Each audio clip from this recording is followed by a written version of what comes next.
Hey guys, and welcome back to another tutorial. In this video, I'm gonna show you how to monetize your Facebook page. Let's go, but before we start, don't forget to hit the like and subscribe buttons to watch all the upcoming videos, and let's dive in. So, to monetize your Facebook page, here's what Facebook says about that. The requirements for video on demand is that you must have more than 5,000 followers and 60,000 total minutes viewed in last 60 days. And of course, the page has at least 5 active videos or more. And after you become eligible for monetization and you turn on in-stream ads for your content, you must continue to meet eligibility requirements or you might lose access to in-stream ads. And the requirements for live videos, you must have minimum 10,000 followers and 600,000 of total minutes viewed in last 60 days.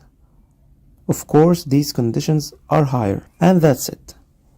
If you found this video useful, don't forget to hit the like and subscribe buttons to watch all the upcoming videos. And goodbye.